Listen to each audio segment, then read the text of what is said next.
У эфіры рацыя вядоўца Евген Балошын перакананы, што людзі ў Беларусі адчуваюць турбулентнасць.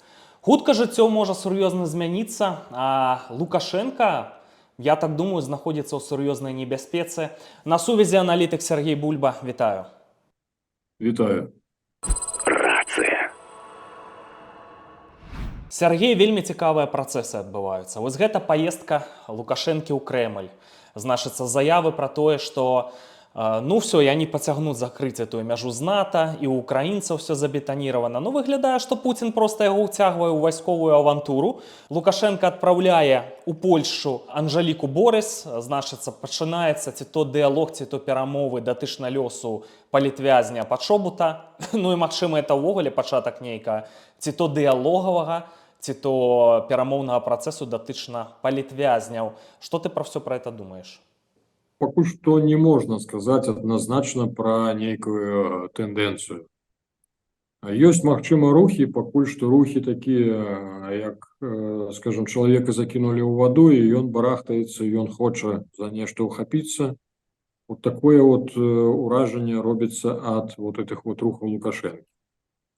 Глядзі, вяртаюся трошку назад, мы чакалі рэальных нейкіх зменаў у вектары, чакалі, што Лукашенко пасля візіту ў Пекін, дзе Сі Цзіньпінь падарыў яму яблыкі, што на дыпламатычна-кітайскае азначае, што ўсё ж такі Кітай за мір, і Кітай прасіў ўсё ж такі не псаваць адносіны, якія пашкодзяць кітайскаму транзіту на Еўросаюз. Што мы чакалі? Мы чакалі, да, што адразу адпусцяць Пачобута, ну, адразу не адразу, але ж адпусцяць Пачобута і будуць то самае выпускаць палітвязняў, што пачнецца нейкая адліга. Што мы бачым? Нічого не бачым. Мы бачым, што прынамсі, да, па лініі МЗС, магчыма, былі нейкія зрухі. Нехта пра нешта пачаў быў это самае зноўку закідываць тэзіс для Еўропы, што маўляў, Лукашенко дае сігналы, што апошні раз паверце, інакш Расія праглыне. Мы бачым, што Захад не дуже адрэагаваў, раз, таму што ўжо ніхто не верыць, два. А два, да, это тое, што, як заўсёды, супрацьстаянне беларускага МЗС і МУС, як бы МУС зрабіў усё на карысць Масквы. МУС чым заняўся?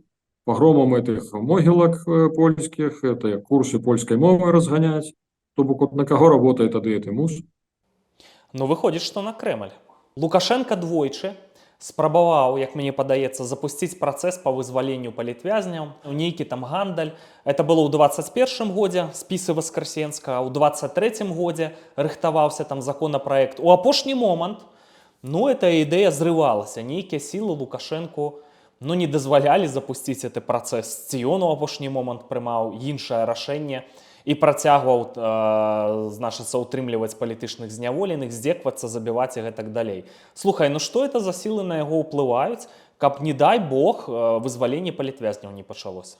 Ну вот у этом все і пытанне, що з одного боку нас прывучылі, што Лукашенко такі страшны аўтарытарый, які сам вырашае ўсё лёс усёй краіны і лёс усіх пасадоўцаў, дзяржаўных пасадоўцаў у краіне. А пры этом оказывается, што не так усё проста, да? Ну ладно, по лінії, наприклад, Вольфович генерал, чи это самое, той же Шхрейнин, ўсё кіраўніцтва Міністэрства обороны у нас, скажем так, русско-мирское. Это Лукашенко с издзіўленнем адзначыў для сябе, по-моему, гады 4 тому, да? Вёў ён краіну, свой корабль незалежны, і тут высветлілася, што, оказывается, что после 20 гадоў высветлілася, што і капітан корабля, і ўсе астатнія ж яны русско-мирскія, да? Так а куды ты глядзеў раней? Чым ты думаў? За 25 гадоў можна было новую нацыю падняць, ну. Я разумею, што ні Лукашенко, ні старшы, ні Лукашенко, ні сярэдні, ні тым больш малодшы, яны не стратегі. Барыгі, просто барыгі, блядь. Украсці вот тое, што сённяшні дзень, яны таленавітыя ў гэтым. А стратэгіі, вот менавіта на пабудову дзяржавы, ці то не хапае, ці то, ну што зробіш? Ну вот это вот правінцыйны ўзровень усё ж таки, відаць, так і застаўся. Золото накрасці, пакласці пад сраку і сидзець пільнаваць потым, каб не укралі. Вот у это яго атрымліваецца. А з дзяржавабудаўніцтвам, я так разумею, яго нічога не атрымліваецца. Ні ўцямнай ідэалогіі не створана за 25 гадоў, Нічого не створена. Наадварот, усё разбурана тое, што само па сабе паступова нараджалася менавіта беларускае. Ты згодны з тэзай, што у выпадку сканчэння вайны, ну все, Лукашенко Расіі не патрэбна. Ён гэта разумее, і што ён зараз зробіць спробу манеўру на захад. Для таго, каб падстрахавацца, проста каб палітычна выжыць, таму што часу ў яго максімум год. Да наступных прэзідэнцкіх выбараў яго проста скінуць там. Ну, на гэты, скажем, на гэты варыянт ён даўно прадугледжваў, што магчыма яму прыйдзецца правесці дэтэрміновыя прэзідэнцкія выбары ў верасні этого года, каб не чакаць 25-го году, каб Москва могла не так моцна падрыхтаваць нейкага бабарыку нумар 2. Як мы разумеем, бабарыка ўжо это самае нумар 2, ён прыкладна гатовы, это румас. І от пытанне, наколькі, на што яны згандляваліся, у тым ліку, калі Лукашенко крайні раз выклікалі ў Москву. Мы ж разумеем, што эта поездка была не планавая. Для чаго вы Лукашенко выклікалі, для чаго ён спатрэбіўся, тым больш, як бы так, яна не пацверджаная, але ж ёсць інфармацыя, што Лукашенко нават запрашалі на паседжанне Совбеза расійскага. Нават афіцыйна пра гэта паведамлялася? Афіцыйна я не бачу. Паведамлялася, так? Так, са складам, хто там удзельнічаў там і гэтак далей, што там нават нейкім бокам Лаўроў прысутнічаў. То бок, што мы бачым? Што Лукашенко фактычна ўжо разглядаюць як падзельніка раз, і па-другое, як ужо прыватную маёмасць два. Што, скажем так, украінскі бок, напрыклад, падтрымліваецца ўсё ж такі версіі, пра тое, што украінская ініцыятыва сабраць у Швейцарыі, ініцыятыва, якую падтрымлівае Украіну, сабраць мірную канферэнцыю менавіта па украінскім пытанні, дзе будзе прысутнічаць каля 100 краін. Нагадаю, у ААН уваходзіць усяго 197, то бок калі каля 100 краін будзе прысутнічаць, это ўсё ж такі, это палова свету. Это прадстаўнічая, мякка кажучы, дэлегацыя. Да. І вот тое, што агучваў зараз Лукашенко з Пуціным, Пуцін же іграўся ў тое, што як бы так пасля крокуса ім увогуле як бы так русакам гаварыць з украінцамі як бы так не по паняццям, што называецца, таму што украінцы это тыя, хто арганізаваў ім это крокус-сіці. Хаця ўсе астатнія ва ўсім свеце ведаюць, што Украіна да гэта ніякае дачынення не мае. І што Пуціна папярэджвалі, і брытанцы папярэджвалі брытанскай выведкай, амерыканцы папярэджвалі, і нават іранцы папярэджвалі. А Пуцін усё робіць выгляд, што это ўсё Буданов вінаваты.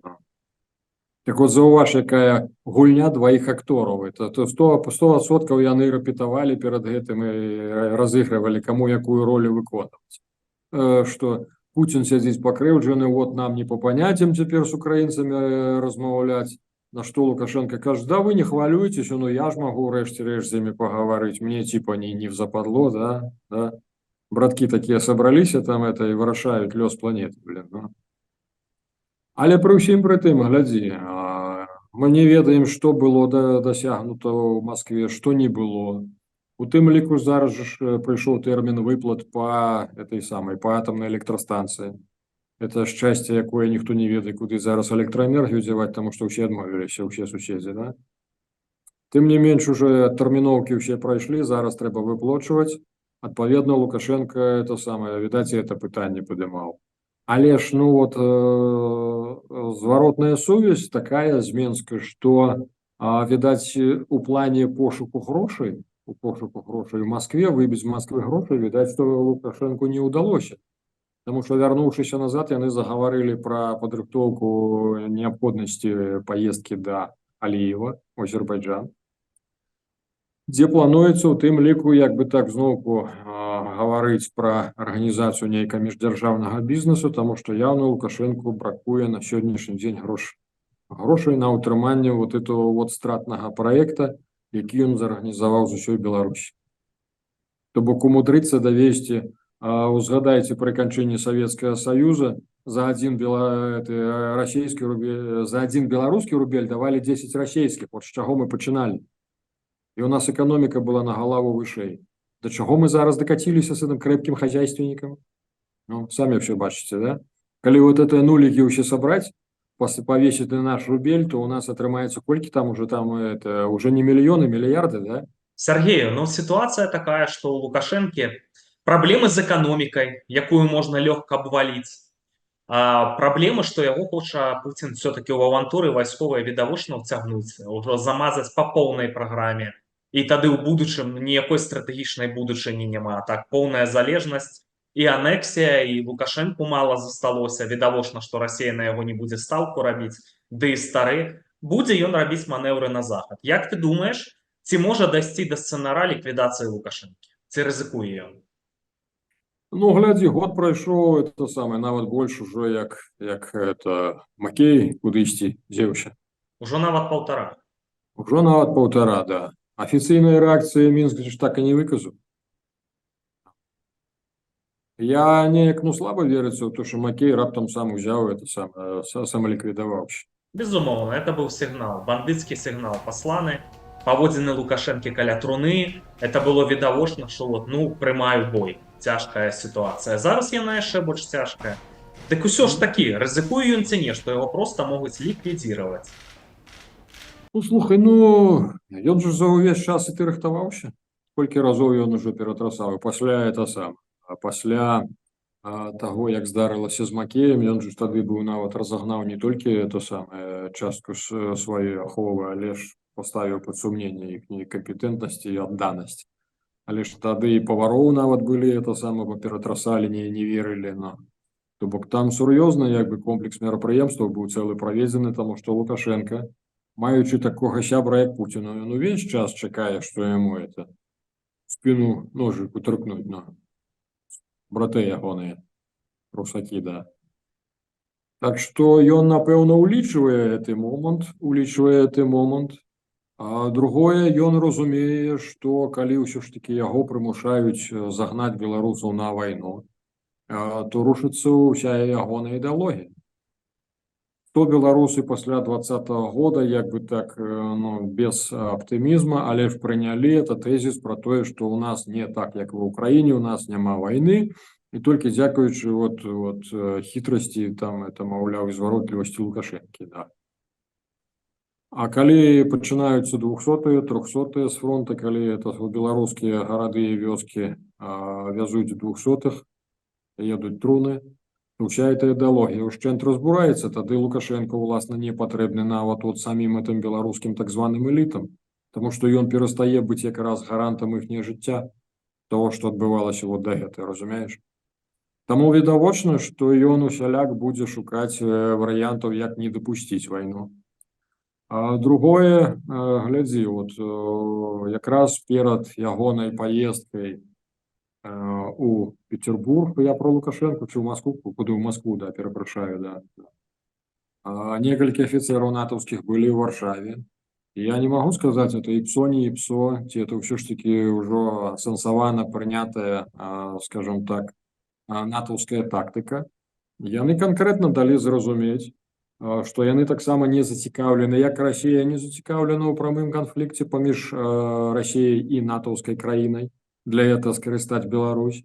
Также ж і НАТО прыняло, ў прынцыпе, такі ж варыянт. Прынамсі, яны агучваюць, што разглядаюць варыянт удара не па Расіі, а менавіта удара прэвентыўнага удара па Беларусі. То бок перадаць саюзнічку прывітання такім чынам. І нават не па расійскаму аб'екту на беларускай тэрыторыі, а менавіта па беларускаму вайсковаму аб'екту.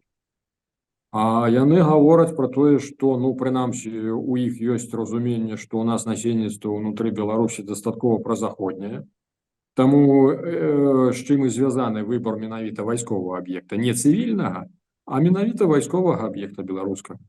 Уяві сабе, наколькі гэтыя самыя беларускія ваякі, якія на сённяшні дзень ходзяць на сваю работу ў зялёнай вопратцы, да. Як яны пасля гэтага будуць ставіцца да этого гаранта незалежнасці, ці як там ён іх называецца. Яны ж фактычна у 20-м годзе перамог народ не Лукашенко, а менавіта здрада сілавікоў. Той, што сілавікі здрадзілі народу, здрадзілі сваёй прысязе і пайшлі за Лукашенко.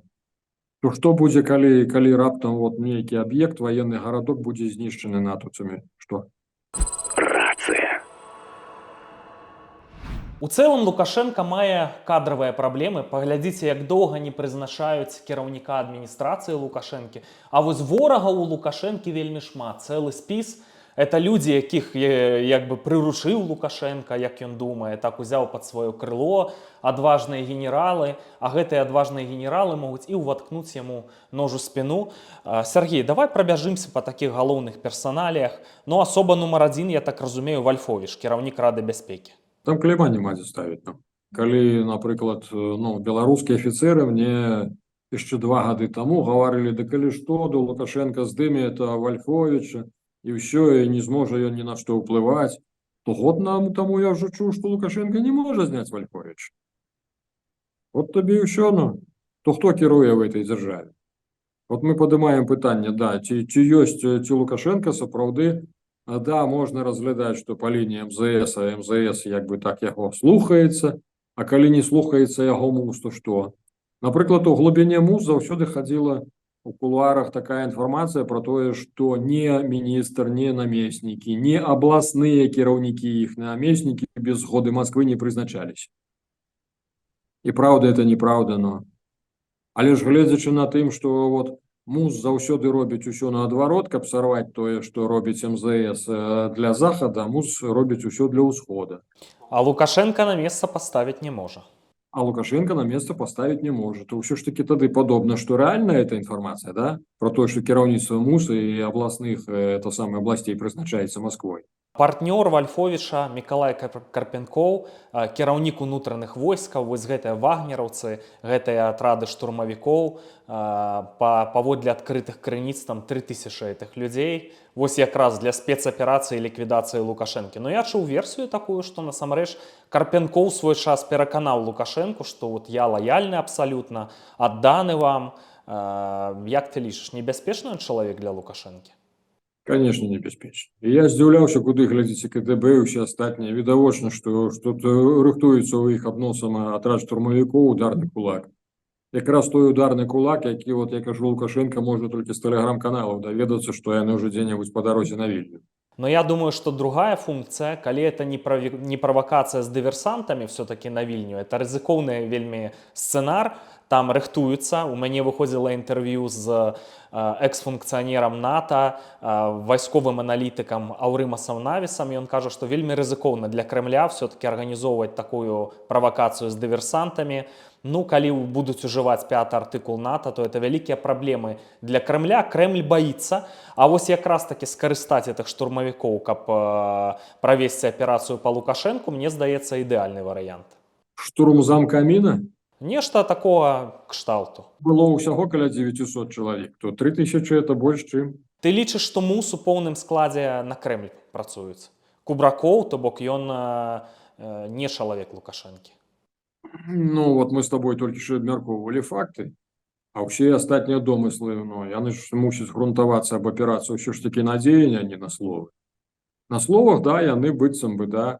Вот ты чамусьці ўзгадваеш таксама, што планавалася амністыя, якая вот захаду пакажа, што у нас адлігла. Кім яна планавалася, калі раптам Кубракоў заяўляе, што это самае, што палітычных мы не бачым раскаяння, мы іх не будзем выпускаць. Дык хто это вырашае? Аўтарытарны Лукашенко, які нам заяўляе, што інагда не да законов, ну, то хто краінай кіруе? До 20-го года уявіць нават нельга было, каб нейкі Кубракоў там мог нешта там Лукашенку указваць і даваць такого кшталту каментары. А сёння, на жаль, вот для Лукашэнкі сітуацыя менавіта такая. Ну, вось гэтыя кансультанты прыхадні ў Беларусь, Зураев, экс-камандзір Алмаза, Караев, экс-міністр унутраных справаў. Як ты думаеш, яны на баку Крамля працуюць? Слухай, ну я спробовал это самое говорить с былыми подначаленными Зураева. Коли вот глядзи по Карпенкову, ну, ставление до Карпенкова, ну так себе, коли щиро. Не вельми його поважають хлопці, ти ж були спецназовці, да. А вот до Зураева інше ставлення. Зураєв – це особа в їхнім розумінні. І причому коли я запитуюся, це саме, так що, це чисто московська гульня, а вот тут вот хлопці, якби так, хто хоча б трохи схильний до аналізу і розуміння, не говорить, ні, він здольний на самостійну гульню. От так. Хоць і прыхадзень. Но вядомыя кансультанты расейцаў, это экс-міністр унутраных справаў Навумаў, і я так разумею, што магчыма нават Сівакоў, экс-міністр унутраных справаў, датычны да вот этих эскадронаў смерці. Як думаеш, яны сёння іграюць нейкую сур'ёзную ролю, прынамсі ў стратэгічных кансультацыях наконт паслаблення Лукашэнкі? Ну, з гэтымі атрадамі яны былі задзейнічаны абодва. При формуванні гэтых карпенкоўскіх атрадаў, да, два міністра былі задзейнічаны, да. Шеф КДБ Іван Церцель. Здаецца, абсолютно прокремлёвская особа, там НКУС, вот это сталінісцкія традыцыі, апантаны сталініст, але ёсць один нюанс. Церцель поляк.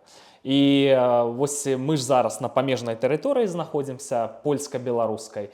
Церцель нарадзіўся ў Прывалках, на самай мяжы, у каталіцкай сям'і. Ягоны дзед нават быў у арміі краёвай, быў забіты. Вот мне цікава, як Церцель глядзеў на это знішэнне могілак арміі краёвай. Яму там нічога там не свярбела, калі это все адбывалася. Ён паляк, а сталіністы ненавідзяць палякаў. Я думаю, што калі зменіцца канфігурацыя Церцеля толькі таму, што ён паляк, Янек Тертель, тут, дарэчы, ягоныя землякі там нават з гонарам пра это сёння кажуць, што это наш Янек Тертель, паляк. Як ты лічыш, ён на Крэмль працуе ці все-таки таксама здольны на самастойную гульню? Ну, глядзі, увесь час у Беларусі ідзе барацьба за ўплыў на тушку. Лукашенко трымаюць у інфармацыйным кокане, натуральна вельмі важна, хто кладзе яму даклад на стол. То бок увесь час ідзе своеасаблівая гульня, хто каго абдурыць, хто каго абхітрыць. Тэндэнцыю мы бачым это самае, што КДБ паўсюль расстаўляе сваіх людзей на ўзроўні ці суб'екты гаспадарання больш-менш вартыя ўвагі ў эканамічным плане. Паўсюль зараз з'явіліся прадстаўнікі КДБ на ўзроўні намеснікаў дырэктараў. Ці то это былыя, ці то это цяперашнія. То бок КДБ да чаго рыхтуецца? Яно да прыватызацыі рыхтуецца. Вот як не будзе Лукашэнкі дадуць каманду, то яны адразу ўсё хочуць прыватызаваць пад сябе. То бок ты бачыш, тут нейкая самастойная кланавая гульня ідзе. Я не думаю, что это самое, что это гульня я не бачу у беларускай сітуацыі, увогуле я не бачу ніводнага рэальнага дзяржаўніка. Я уже сказал, что Лукашенко с ягоным сялянским мозгом, як бы там ни было, при ўсёй этой интуиции, яго ўсё, ён не державник.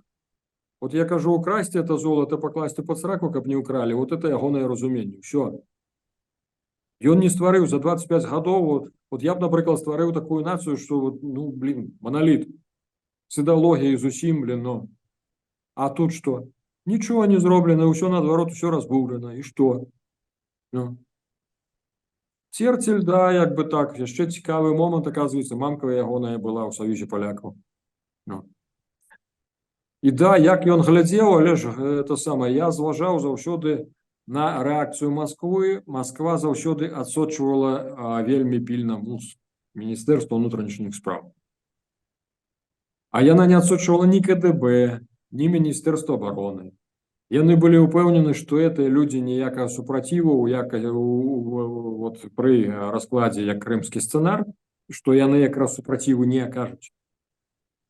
Яны асцерагаліся толькі МУС. Яны бачылі украінскі досвед, яны разумелі, што якраз вот это абласное кіраўніцтва кожнай вобласці па лініі МУСа. Да і тым больш па Гродзеншчыны некалькі разоў, нават яшчэ калі я быў у Беларусі, некалькі разоў нават на саўбезы выносілася пытанне просто про тое, што на Гродзеншчыне тыя беларусы, якія лічаць сябе палякамі, стваралі там сваю мафію і арганізоўвалі такі вот, скажем так, па лініі МУСа і астатніх спецслужбаў на Гродзеншчыне спрабавалі сваю такую мафію стварыць, своеасаблівую. Да, напрыклад, Удаі Гарадзенскі. Да. Ну, это як прыклад, да, это толькі прыклад. Рацыя. Сергею, ну а хто тады на баку Лукашэнкі? Мне здаецца, от пачнецца варажнеча, так? Лукашенка паміж молатам і кавадлам апынецца, цяжкія для яго часы, хто на ягоным баку? Ну, служба бяспекі прэзідэнта. Напэўна, шэфу служыць, не будуць развароты-павароты рабіць? Слухай, а чаму? Вот назови мне хотя бы одну причину. Мотивация для их якая? Это, гроши, страх, што можа быць ідэалагічная адданасць, то ідэалогіі няма ніякай. Як ужо за 25 гадоў нават ідэалогіі не нарадзілі. Што грошы, ну да, я так думаю, што СБП ён здольны плаціць з той кубышкі, якую вот адкаціў туды ў Арабскія Эміраты, што ён здольны за это сам выплачваць, іх утрымліваць, да. Але ж ну, мы разумеем, што Москва, калі што, здольна яшчэ больше грошай даць. То хто будзе да канца за Лукашенко? Разумееш, каб ён сапраўды быў носьбітам нейкай ідэі, каб ён вот згенерыў нешта такое, каб людзі вот просто разумелі, што да, это месія, і мы пойдзем з ім до конца. То няма ж это. Усе ж бачаць, што просто вот хцівая істота, якая просто сабе крадзе, вампіры крадзе і не толькі грошы, але ж і час, і лёсы людзей, усё крадзе, энергію людзей, ну. То я не зусім разумею, на што ён разлічвае. У свой час, глядзі, это самае, калі была справа Белага легіёна, генерал Ягун украінскі, ён ужо тады не быў, ён уже быў былым намеснікам кіраўніка СБУ, неяк праязджаючы цераз Мінск на Еўропу, это самае, ён забег на Камсамольскую і паспеў ім перадаць, кажа, што вы робіце? Кажа, вы разумееце, што ў выпадку якога крымская ці яшчэ якога сцэнара для Беларусі, усе это ваши там ОС, спецназ, яны разбягуцца і ні халеру вы іх не нойдзеце. А якраз вот радзіму будуць бараніць вот этих, якіх вы зараз сажаеце. Дзе яны, кажа, зброю возьмуць, я не ведаю, але ж яны нойдуць, потому что это іхняя радзіма. Так вот, я так разумею, што на той момант у іх хапіла мазгоў, тады нават это самае, Віктор Лукашенко ўзяў пад кантроль нават, каб нашых не пазвальнялі пасля закрыцця справы Белага легіёна. Але што далей адбылося? Зараз, глядзі, зараз в Беларусі Лукашенко даў каманду КДБ і ОАС падлічыць, колькі ўсё ж таки народу ўнутры Беларусі. І са здзіўленнем яны высветлілі, што, оказывается, з Беларусі з'ехала больш мільён народу. А адкуль гэтая інфармацыя, Сергей? Это нейкі такі інсайт, таму што фігуруе лічба там 300 тысяч плюс. Ну, каб прама мільён, это я нідзе гэтага не змог знайсці. Это кулуарное, это все кулуарное, это то, что обмярковывается сярод, это самое вацаўцаў сярод, камітэтчыкаў абмярковваецца. Причем пагаворы, что Лукашенко быў вельмі здзіўлены, пачуўшы этой лічбы.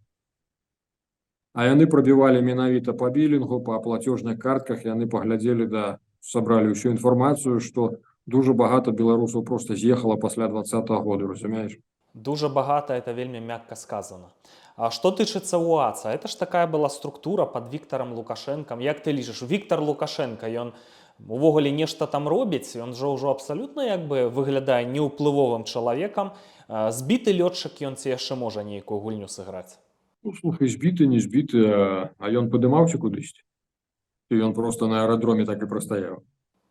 Ну, ён все-таки быў на месцы Вальфовіча, так? Кіраўнік Рады бяспекі. Сур'ёзная пасада. Ну да, под яго узгадаем, под яго, каб зачысціць ад шэйманаўская клана, тады зрабілі гэты выбух пакеціка з гайкамі на Дзень незалежнасці, калі это дактыласкапію ўсяго мужчынскае насельніцтва правялі, і клан Шэймана адхілілі, таму што шэйманаўскія генералы Віктора Лукашенко сур'ёз не ўспрымалі. І што далей? То бок ніяк не дзяржаўнік, як ніхто, ён, ну вот, я так разумею, ён не асабліва хоча нават быць і публічным. Вот, грошы накралі, вот это адзінае, што іх цікавіць, як гэтыя грошы зараз это самае ўпільнаваць, каб у іх не забралі. Всё. Рация. Польскія медыі пішуць пра манеўры беларускіх войскаў. Ну, не беларускіх, лукашэнкаўскіх. Беларускімі складана назваць. Ну, то вот это перадмяшчэнне там у раёне Сувалкаўскай прасторы, перад ёй, так, на тэрыторыі Беларусі.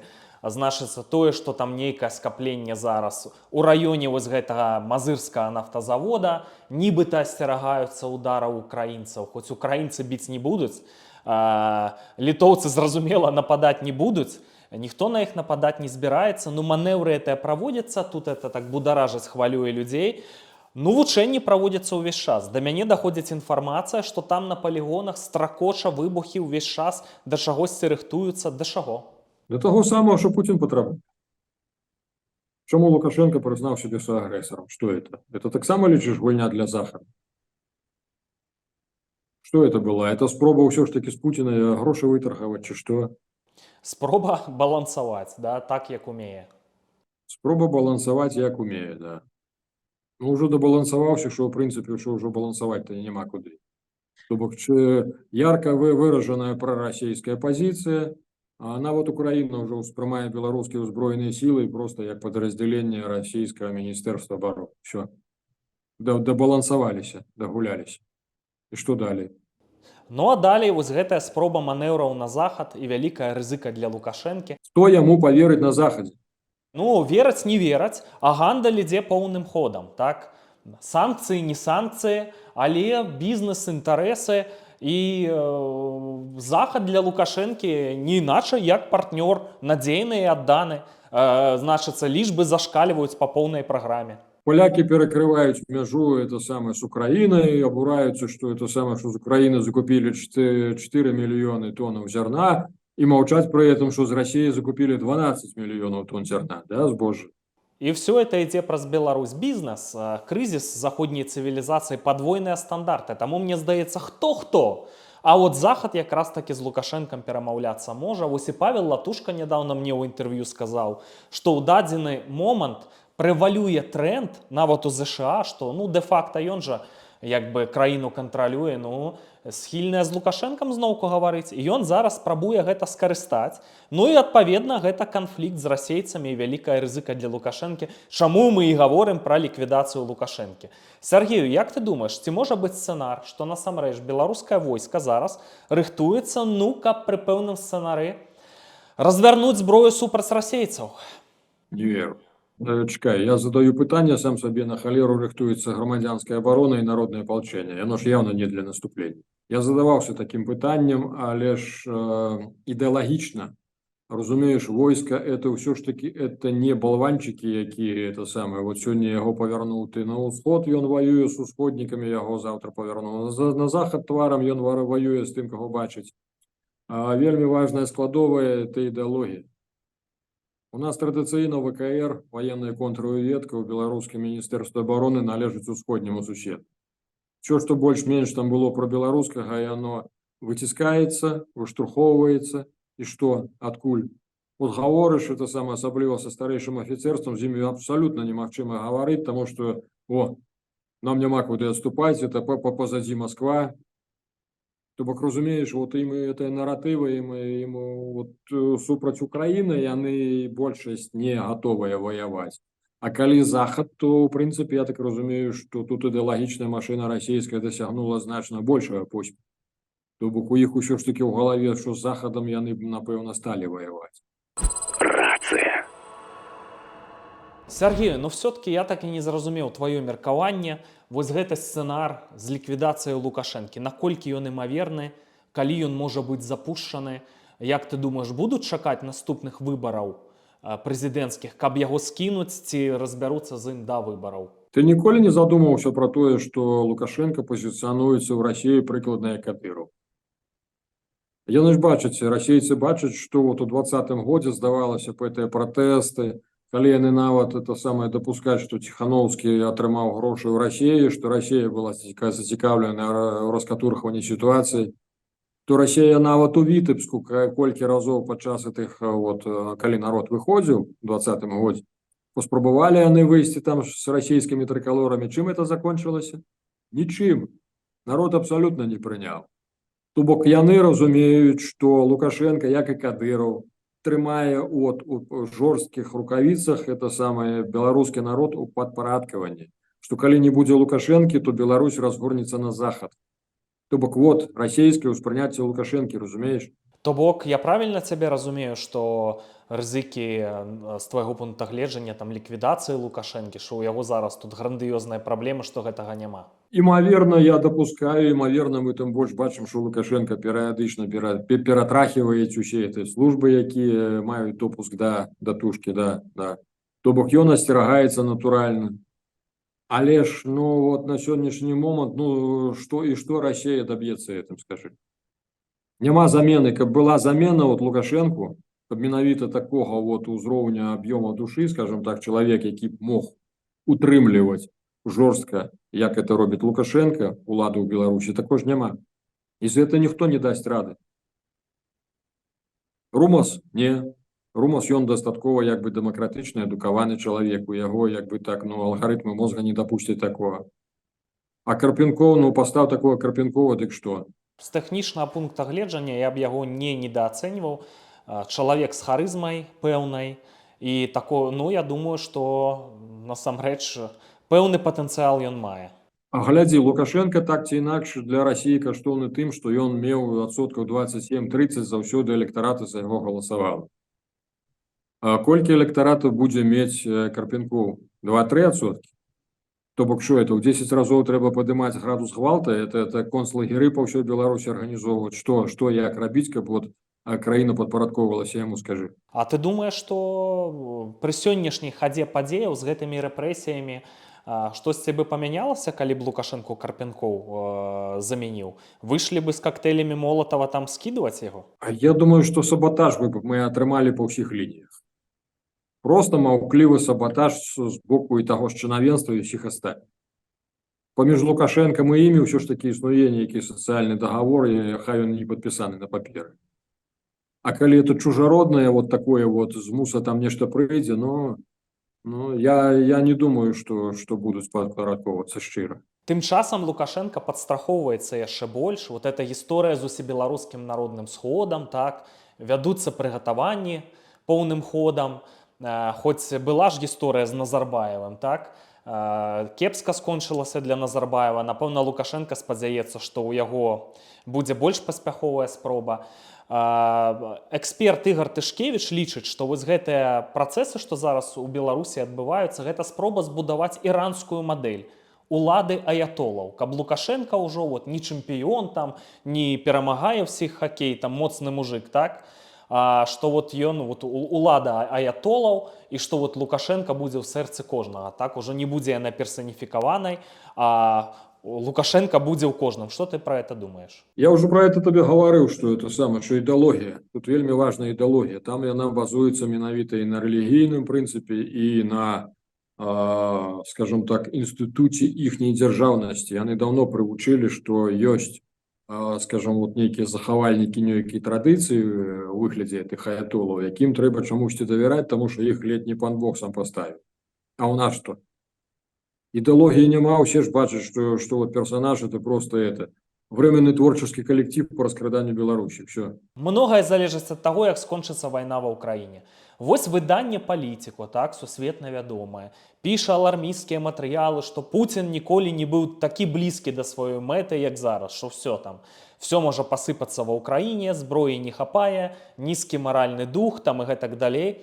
Эксперта Урыма Снавіс, якога я прыгадваў, ну, аналітык сур'ёзны, так, экс-функцыянер НАТО, кажа, што не, расейцы зараз, ну, не атрымаецца ім сур'ёзна прасунуцца, і з тэрыторыі Беларусі ніякіх сур'ёзных наступаў, перспектываў проста ніякіх няма, толькі бяду на сябе наклічуць. Но як ты думаеш, што будзе ва ўкраіне адбывацца? Сітуацыя ж сапраўды трывожная. Ситуация тревожная, ситуация по ўсіх фронтах тревожная, потому что, ну вот наколькі я ведаю по Украине, напрыклад, Злучаныя Штаты вельмі незадаволеныя тым, што атачэнне Зеленскага крадзе грошы як не ў сябе. Пагаворваюць, это пакуль не ўсплыла на паверхню, што яны патрабуюць адстаўкі Ермака, што там Лёвачкін арганізаваў такі крадзеж грошай масавы, што просто катастрофа. Але ж, ну, пагаворваюць, што Зеленскі, ну, плюсы і мінусы, бачыце, ён як бы так чалавек не з номенклатуры, это, магчыма, номенклатуршчык б здаў вот такога, як Ермак, і павесіў на яго ўсіх сабак. А Зеленскі якраз вот, ну, вот ён лічыць Ермака сваім сябрам і не хоча яго здаваць. Хаця ўжо нават тыдзень таму абмяркоўвалі ва ўкраіне, што зараз выцягнуць Юлію Цімашэнку і яе паставіць замест Ермака. Але ж пакуль што на сённяшні дзень сітуацыя абсалютна незразумелая. І мы бачым з вами інтэрв'ю Зеленскага, канешне, адресаванае да амерыканскай публікі пра тое, што перавага па арце ў Расіі 1 к 10, перавага па авіяцыі яшчэ горай 1 до 30. То бок ён канкрэтна дае зразумець, што без амерыканскай дапамогі, у прынцыпе, Украіна не выставіць. Чакаць ці не чакаць, разумееш, но я вельмі паважаю украінцаў за іхні дух. Это ёсць якраз гатоўнасць дзяржавы саспеласць дзяржавы. Хаця вот і мы, русакі, заўсёды любілі гаварыць, што Украіна это не да дзяржава, яна не адбылася як дзяржава.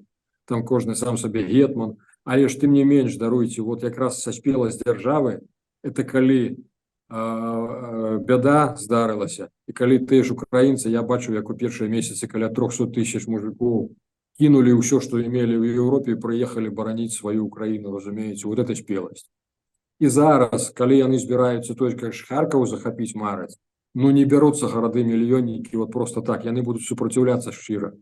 Нават вот у мяне аднакурснік жыве под Харкавам, якога я запытываўся, это самое, недзе 2007 мы з маім сябрам, які под Іловайском загінуў, на падставе адсінта склалі даклад про тое, што Расія рыхтуецца да вайны з Украінай. Нам тады ніхто не поверыў. Кажу, все правильно, здаецца, пішаце, но это ж быць не можа. Так вот я заехаў тады ў Харкаў свайго аднакурсніка, запытаўся, кажу, это, братан, вот вайна хутка, ты за якую зборную выступаць будзеш? Конечно, за Россию, я же русский. Проходит 14-й год, проезжая мой это русский с Харькова, и говорю, пошли все нахер, я это жидобандеровец, все, от сегодня я жидобандеровец. Я, кажется, 15 лет год не живу в Харькове, мне никто и кривого слова николи не сказал. А тут, кажется, некие говнюки пришли ратовать меня. Кажется, нафиг, все. Так вот это люди, блин, будут боронить свою землю, разумеешь? Не скораць маскалі ўкраіну, я в этом абсалютна перакананы і думаю, што будзе пераломы на захадзе і все неабходнае Украіна атрымае і будзе вялікі пералом і у тым ліку ўплыў на беларускую сітуацыю, таму што адваротны працэс это азначае паслабленне заходняй цывілізацыі, яны ж вот этим вот сваім тым, што не могуць развярнуцца нармальна і прынцыпова дзейнічаць на захадзе, яны ж сабе ў каленку стрымаюць. Это ж вось гэта ідэалогія кантролю, это краіны, вот это Россия, Ираны, Китай, як локомотив этих процессов, яны ж у такім разе ўзмоцняцца і будуць павышаць ставкі яшчэ больш, просто могуць знішчыць заходнюю цывілізацыю з майго пункту гледжання, і ЗША не будуць гегемонам, канешне ж ужо ў хуткім часе. Таму я думаю, захад тут на захадзе здарыцца сур'ёзны сістэмны пералом, і я думаю, што адносна хутка. Ты згодны? Так, згодны. А нават чаму Россию так палохае, магчыма, этой конференции в Швейцарии, что нават там уже могут быть, скажем так, першыя крокі менавіта новага сусветнага парадку абмяркоўвацца. Шановныя сябры, калі ласка, выкажцеся, што вы думаеце датычна нашай гутаркі. Пішыце, калі ласка, каментары. Час вельмі цікавы. З майго пункту гледжання ў Беларусі будуць сур'ёзныя падзеі, будзе турбулентнасць, но Сергей Бульба больш стрыманы. Якога меркавання прытрымліваецеся вы? Да сустрэчы.